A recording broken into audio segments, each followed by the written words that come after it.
And we are live.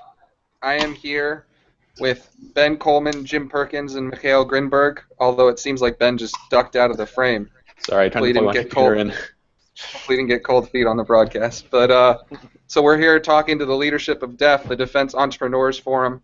I know that many War on the Rocks listeners and viewers are followers of DEF and engaged with DEF.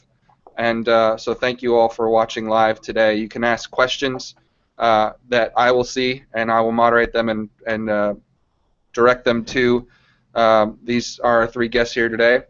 But I'd like to just jump right into it. First off, thanks you guys for joining me. And if just quickly the three of you can just say who you are and what role you played in DEF, and also what you're doing with the rest of your life. Yeah, thanks, Ryan. This is Ben Kohlmann. I was the founder of DEF, and I'm currently the executive chairman. Currently a student at Stanford Business School doing a summer internship out here in Palo Alto, California. I'm on the Stanford campus right now, coming to you live, and I look forward to the conversation. Great. How about you, Jim? So I am the current executive director. I basically took over from where Ben had built for the first 3 years. I'm an active duty Army officer. I work in DC right now. I just got out of a master's program at Georgetown, and I'm fortunate. I'm broadcasting from home because just had a baby, so enjoying some paternity leave. Mikhail? Yeah, hi everyone. Been helping out with DEF since the beginning. Currently am the CFO of the organization, and by day I'm a strategy M&A consultant for the aerospace and defense industry. Ben, I thought we'd start with you. Maybe you could. Ben, I thought we could start with you. Maybe you could tell us the story of the founding of DEF and what made you get your team together, and what problem were you trying to solve? Yeah, absolutely. So the team really came together in, I think it was November of 2012. This was on the heels of an organization I built called Disruptive Thinkers in San Diego. And the goal of that group was to bring entrepreneurs who are in the civilian world together with innovative officers that I had seen in Afghanistan and Iraq. And we really wanted to create an environment that would kickstart the conversation around innovation and kind of give young folks in the military a voice and a way to submit ideas to get heard by senior leaders. One of the things that I saw with the traditional defense conference that was a little bit disconcerting to me was the same thing happened everywhere I went. There was a large conference hall, there were contractors everywhere, there were the same panels with senior leaders on the stage, and while sometimes interesting things were said, it was just a large place to get lost with not a lot of thought leadership. And what I was seeing in the troops that I was engaged with, both in the Navy, Marine Corps, and other folks that I was talking to, was this really interesting dialogue of ideas, controversial beliefs about our role in Afghanistan and Iraq, some challenges they were having in integrating ideas, taking what they were using in their day-to-day lives outside the military and seeing how to apply them to the real world within the military. And we saw an opportunity because there was this growing movement. As the Disruptive Thinkers group kind of gained steam and we wrote some articles that got some play in the press, I also got on social media and was seeing these incredibly complex and interesting conversations happening both on Facebook and Twitter that were spanning the divides that normally divide ranks, that were spanning different professional interests, and people were becoming friends online. And we thought, well, what if we just brought these people together in an event that would cater to their specific interests? So my co-founder and I, Tony Hitala, who's a civil marine aviator, we wanted to build a national event and bring these innovators that we had seen across the country into one space and make it different than anything we'd ever seen before.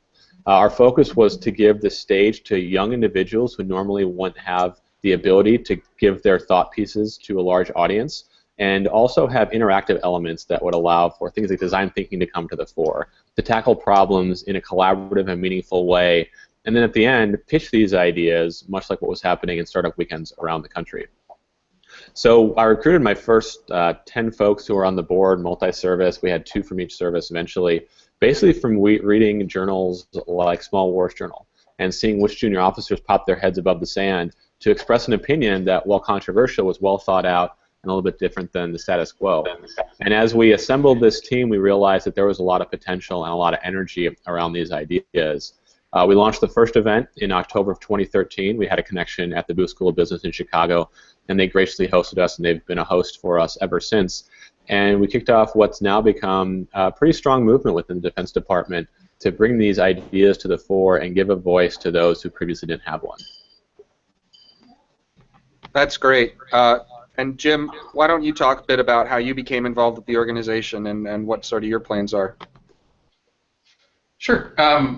So I actually only found out about DEF about 2 years ago. After all of the initial conferences, I found out about it right around the second annual conference in 2014. And one of the things that Ben didn't mention is, so DEF was a very natural offshoot of what he and Tony had founded with Disruptive Thinkers. And when DEF came together, there were a few other natural offshoots from that. One being we started doing regional conferences. The first one was at the Naval Academy, and it just brought that annual conference feel to a different part of the country, gave more access to that same opportunity. The second thing that came out after the 2014 conference was we started doing these local agoras, which was really pushing it down to the local grassroots level. And so I was the first person to respond to saying, yeah, I'll volunteer to lead the DC Agora. And I did that for the first year while I was in business school. And as the organization continued to grow, and I just loved everything about it, we have sort of transitioned in some leadership, and we've made a very big growing like a milestone, essentially, is as we have transitioned and started to really see ourselves a little bit differently, and just by having new people on it with fresh eyes, the same goals and missions that we had, we've just been able to codify them in a slightly more clear way, so that now as we look forward to the future, we've been able to build on what was first set out and lay this more clear vision about how to inspire, connect, and empower these same emerging leaders, but to build a network that really builds upon itself iteratively with each year, pulling more people into the fray and connecting more disparate parts of the defense enterprise together. Jim, if I could just ask, how does DEF allow you? I mean, you're in the Army, and how does DEF allow you and other service members to sort of scratch an itch that they can't scratch normally through their service? So the way I like to describe it to most people is that there is, when you look at like a sharing economy or something like that, there's an underutilized resource, and there are a lot of people in the military who have more bandwidth to take on more problems than are currently being offered to them.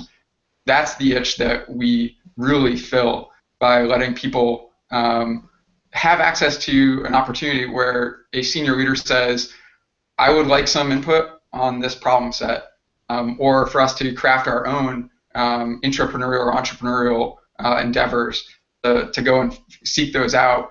And that's what it's all about for me, is continuing to improve the entire enterprise by letting people find those new projects.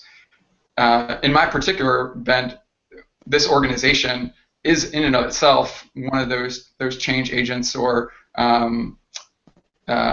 those same projects that we would want to push outside. Whether you're leading one of the other projects that have sort of been part of this network,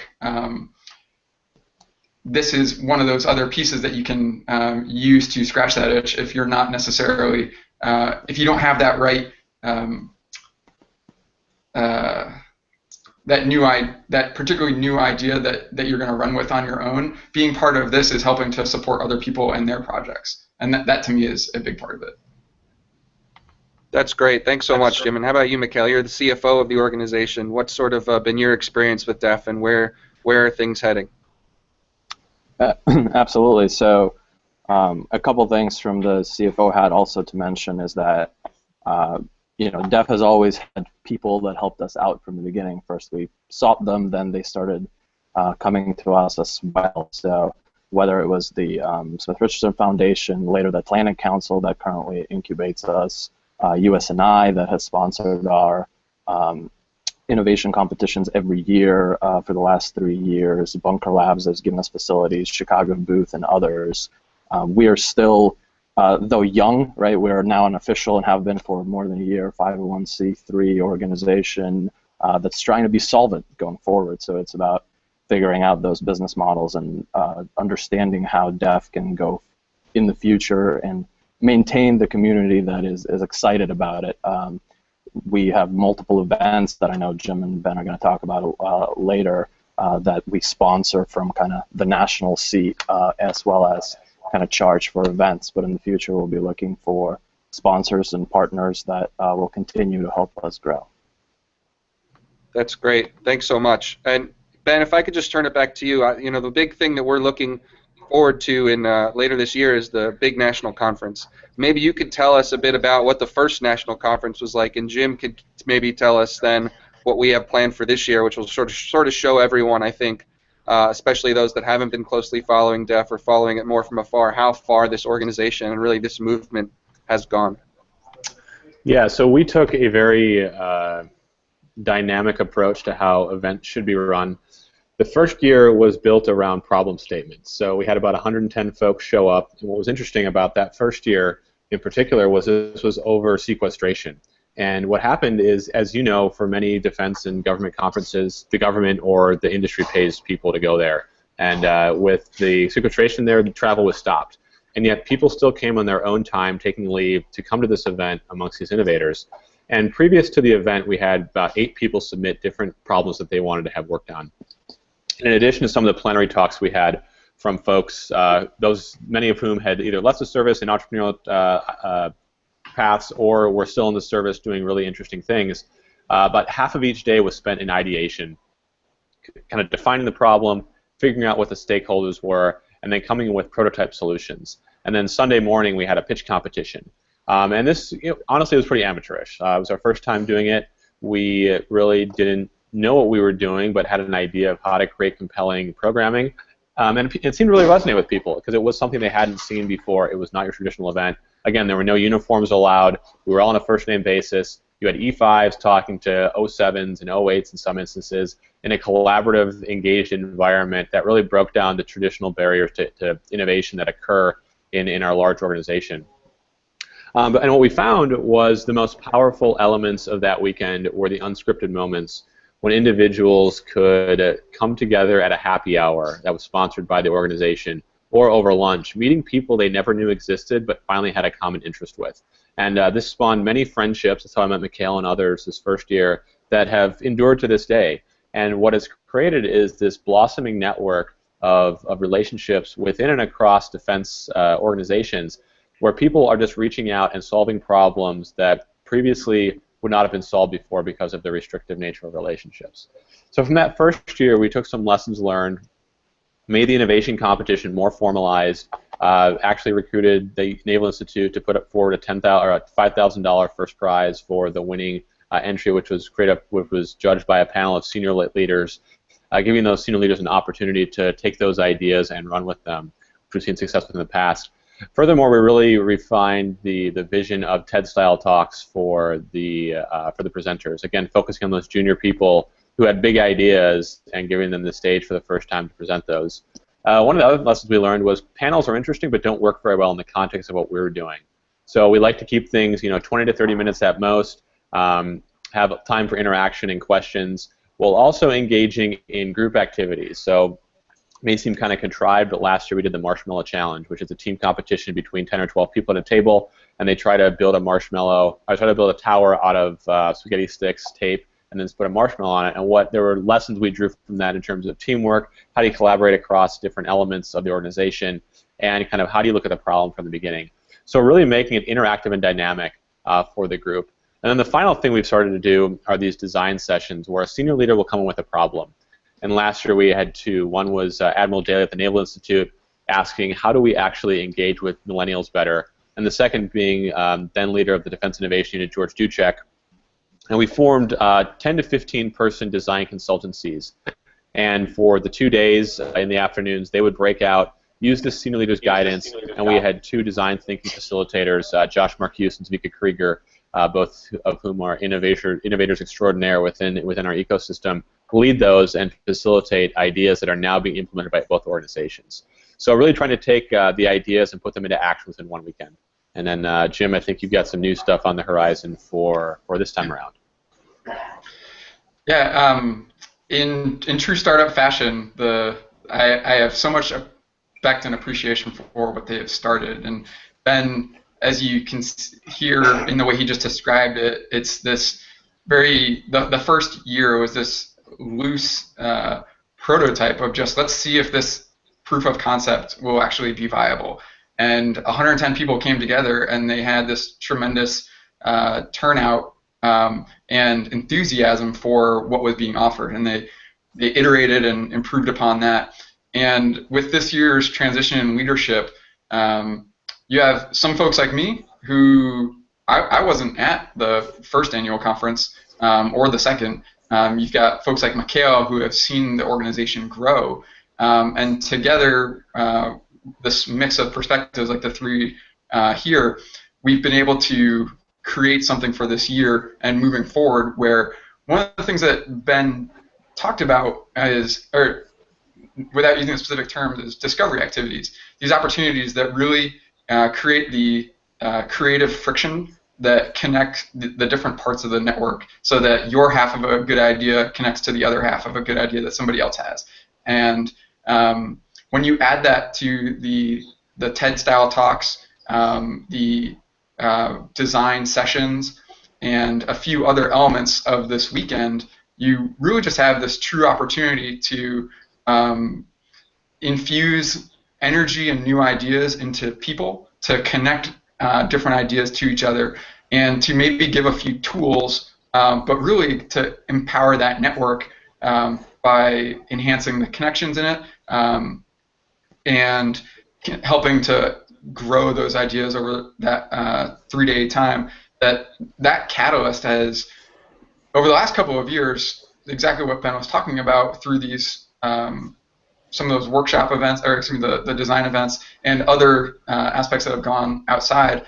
Last year, as part of the Force of the Future initiative, some of the Deaf network here in DC, following the DefX DC event, they went and submitted a white paper that became part of what ended up going to Defense Secretary Carter as part of the total package of recommendations.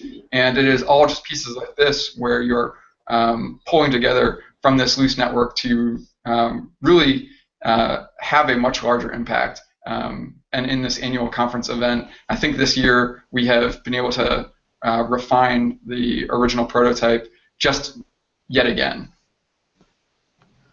Mikhail, what when you look at DEF's past, present, and future, what sort of other organizations have you guys learned from that? I mean, War on the Rocks grew up at around the same time, but there's some other outlets and organizations. Have they provided you with any sort of lessons or key assistance at any point in the journey? Yeah. Not to put you on the spot. No, that's good. We do a lot of kind of scanning for best practices. In fact, I think Jim just mentioned, whether it's TED, we've always walked away from that, but that's not to say that we didn't learn some lessons. So it's whether it's organizations that we are part of, various incubators that have helped us, or it's think tanks here, or it's places like TED. We've grabbed little bits, the design competition. We didn't invent all of these things. We're applying them new to members of our organization in different ways to expose them to these things. Because if you haven't gone to business school, if you're not in the commercial sector, if you're not an officer that's gone through various professional development courses, you may not have been exposed. And then specifically to answer your question, there are some organizations, specifically last year with the Atlantic Council, but also others that have actually sat down with us and have given us kind of boardroom level advice, where they've provided 4 or 5 people to sit down with the leadership team and help us shape our future, help us figure out what our mission statement should be, and really kind of identify and codify what we've always thought was a pretty loose organization and took pride in it. But as we're growing and maturing, we needed some bounds as to what we actually want to achieve as DEF. What are some of the more? Oh, sure. Go ahead, Ben. Well, I was just going to add, I think it's interesting that in the past 4 or 5 years, there have been an explosion of, self-directed, self-organized networks throughout the Defense Department that have not been managed from above. So you look at, Defense Entrepreneurs Forum, you got War on the Rocks, you have Small Wars Journal, you have John Q. Public coming on the forum, you have Athena Project, you have the Duffel Blog. I mean, all of these came from, the internet generation realizing a way to assemble that wasn't taught to them, that they saw a way to go and embrace. And we see these insurgent movements really having an impact on the broader strategy of the Pentagon and the Department of Defense, particularly when it comes to innovation and creativity. And, I don't think it was an accident that all of these came about around the same time. I think it's the confluence of kind of the challenges occurring overseas in addition to new technologies becoming available. And honestly, the willingness for our service, as challenging, as bureaucratic as it can be, to allow people to kind of find their own ways. One of the things I've been most impressed by is the ability for junior people to write articles critical of the organization and have little, if any, repercussions. And I know some folks do have some challenges with senior people who don't want them publishing, and this is by no means an evergreen thing. But in my situation, a lot of others I've noticed, like, the organization is willing to hear these divergent viewpoints even if they don't take action on them. And that's a really important thing to acknowledge is, as much as we're pushing it back against the traditional power structures and think that, the organization needs to evolve, they've been remarkably accepting of the willingness to challenge the status quo and even take those recommendations on board. So I think all these things together are creating a really interesting ecosystem that will hopefully move our defense system forward in a way that resembles what our society looks like in a lot of ways, but still retains its unique characteristics. I think it's a really good point. I'm sorry, go ahead, Mikhail. No, I was quickly to add to that, as I think DEF at least acts in the role of telling people it is okay, or informing people that there are these networks and it is okay to write and it is okay to show opinion that is hopefully helpful and constructive. Yeah, I mean, it is pretty striking that I think DEF, War on the Rocks, and Strategy Bridge all sort of popped up in the same, I think, 12 to 18 month time frame. And another thing I'll observe just as an editor and getting submissions from lots of different parts of our society, but also our government, is, and I think this surprises a lot of people when I tell them this, particularly people that don't have military experience or aren't close with people in the military. But the military and the Department of Defense is really the freest place in the government to express opinions and pretty much whatever you want to say, as long as you can back it up with evidence. People submit articles to us. Of course, there's some review process involved from their PAOs, depending on where they are in the big machine. But if you compare it to people in the State Department or pretty much anywhere else in government, there's definitely not that same freedom of expression to just come out with a bold idea, much less start some sort of an innovative organization like you guys have done. If I could just ask Jim, we have the big conference coming up. You also mentioned these Agora groups. If I was someone in the military bureaucracy somewhere, in uniform or out of uniform, and I had some innovative ideas that I wanted to get out there, how can I get involved in this? What can I practically do?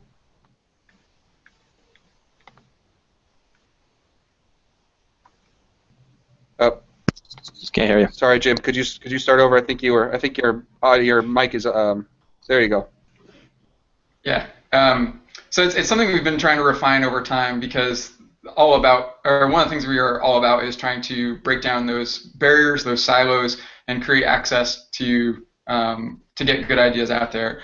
The Agoras are definitely a good place to start, and we have them all over the country and even overseas. We've got affiliates in Australia and the UK, and I'm going to call out the Canadian Defense Forces for not having a lot of Agoras up there.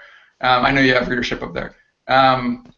But that is a great place for us to start, because of the fact that it's at the lowest level, and if you have a burgeoning idea, you can find other people who might be able to help you shepherd it along. And then, sort of the next step after that is, if there's a DefX event that's going on near you, to present to that larger community in a meaningful way. But really, there are other faster ways of doing it as well. Through what we've talked about already, between Slack and social media, you can really quickly connect. We have a Facebook discussion thread where people continue to post some of their new ideas, or to just even start asking questions. And the same is true within our Slack group, so that people can, share it even more broadly than just their local Agora level. But all of it together is mutually reinforcing, I think. Jim, could you hint at, we have the conference coming up this fall. Could you tell people watching some of the details as far as when it is, where, and maybe give us a teaser on some of the people that are going to be presenting and attending? Well, absolutely, I can. So first, it's Friday, October 7th to Sunday the 9th. Sunday will be the innovation competition, and Friday and Saturday is the preliminary portion of the conference where we really mix those TED Talks and hackathon elements together with the other discovery activities. And so our keynote speaker is pretty senior, so in terms of announcing it, we can't say too much other than that it's a senior Defense Department official, but really it shouldn't matter to most people that are coming. We're an organization that's about empowering emerging leaders, and so to that regard, I will tell most of the people who are listening that when it comes to highlighting an entrepreneur or intrapreneur in the defense enterprise, I am really proud that this year, excited to have you be at the conference because of what you are going through. Your article a week and a half ago or so, it's you're laughing and crying as you're listening through this, and it really it thoroughly documents the trials of being an entrepreneur and having to bootstrap this crying and puking baby that is next to you as you described it, and you still love it because it's your baby. And in addition to you, we have this mix of other emerging leaders like you who have created their own and had an impact. We also have an element this year of taking the large entrenched organizations that have become more innovative, who have organizations that you would think are very bureaucratic and not dynamic, that have established their own entrepreneurial or innovation offices, which have led them to a second era of growth.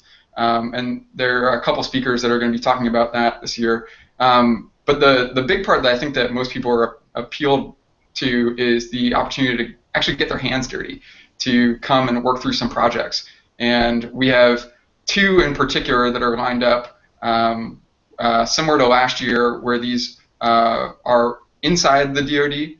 One's inside the DoD, and then one is in the broader defense enterprise, to change the way some of these organizations look at problems, and to, I don't want to say crowdsource, but to let people be involved in that problem-solving process. So that's great. A big part of this year. That's great, and that's very kind of you to say. I know I'm talking to people here that, including some people watching, I'm sure, that know the pleasure and pain and horror of starting new organizations. And Ben's just involved in a new project along those lines now, although I'm not sure if he'd be willing to talk about it. But I do want to throw out, we have a question from one of our watchers, Caitlin Lee. She asked, you mentioned DoD has been pretty open to innovation, allowing people to participate in DEF and other forums. Do you think DoD could itself sponsor a forum like this, a kind of parallel organization to operate alongside the traditional bureaucracy and spur innovation? This might be a good time to talk about and reflect on what DIUX is doing, but also the broader problems of government innovating. I'll take this one, since I've had intimate experience on multiple levels with defense-sponsored innovation organizations. I also had the chance to found and run the Chief Naval Operations Rapid Innovation Cell, which was an opportunity that the Chief Naval Operations gave 15 of us junior folks to look at disruptive technologies that we would want to integrate into the force, sweeping aside some traditional acquisition procedures and letting us kind of run wild.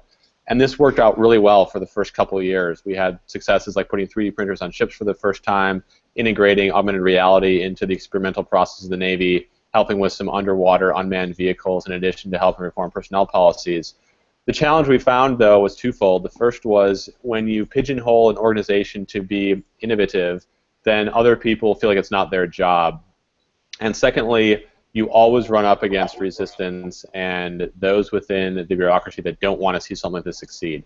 It was actually shut down last year, basically died with a whimper, cut in congressional staffing and funding, without a lot of advocacy from the senior leaders who had once championed it.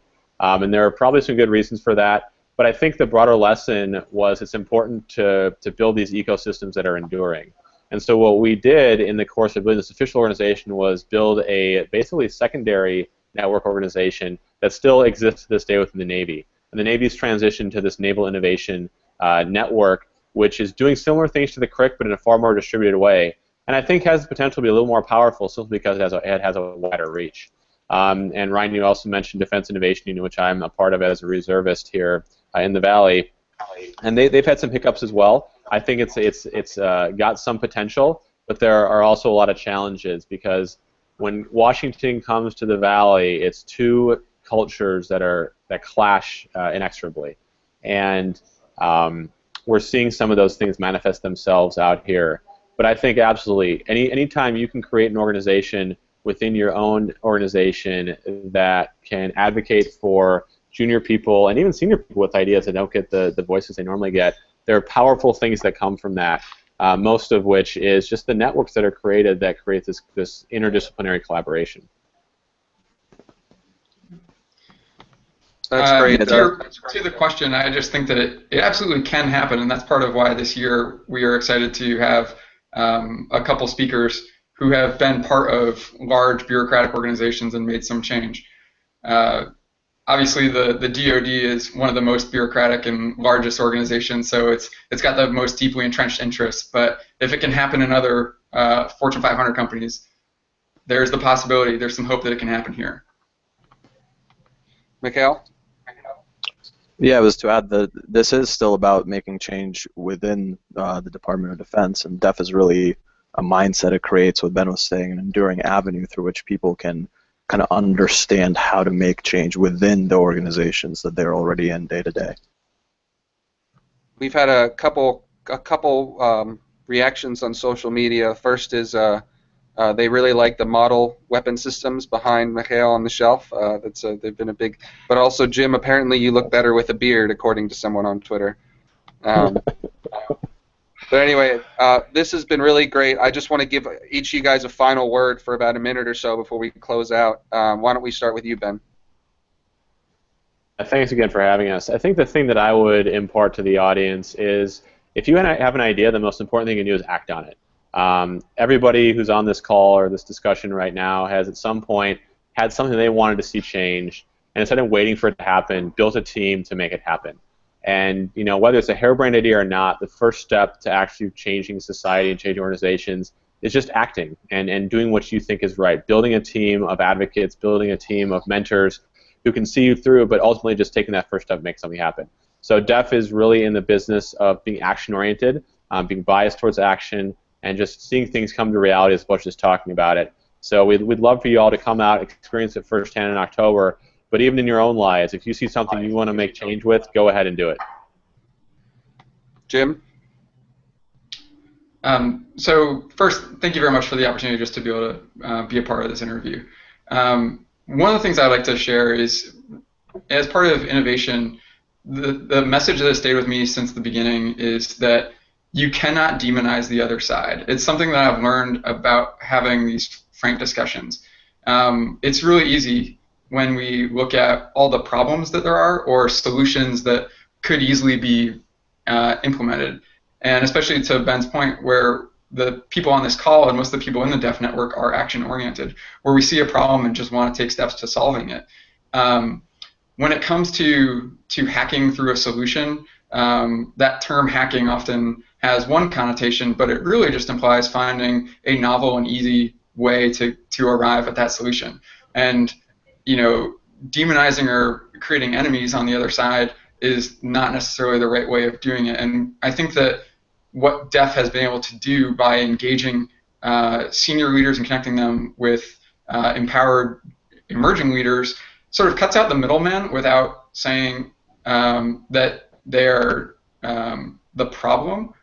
It really just enables the change to happen that everyone truly wants at the end of the day. We all want a better, stronger defense enterprise, and we are all just trying to take steps to be part of that solution. And having some positivity about it goes a long way. Mikhail? Yeah, absolutely, and also to say that DEF really stands on the shoulders of many of its volunteers. It's not just the leadership team, but literally dozens of other people that are doing this, and those that have done it before. For example, in my case, a lot of the financials were built up by Micah Murphy, who's transferred those reins to me, and I'll be transferring forward to Harlan next year. So just wanted to say thank you to all the people that have managed the Agoras, the DefXs, the national conferences. It's all incredibly important, and please come see us this year at any event on social media and become part of the next leadership class that takes that forward.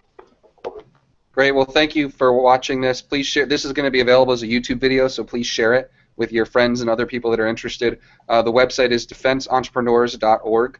You could find out more there about the annual conference coming up, the Agoras. Keep an eye on people doing exciting things in defense innovation. You're going to be hearing more about DEF here at War on the Rocks. You're also going to be hearing more about an effort called Hacking for Defense that actually Ben's also playing a role in out in Stanford that's coming to a university near you sooner than you think. And you'll be reading more about all these issues here at War on the Rocks and other sites. So thanks, guys, for joining us. Thanks for having us. Thank you.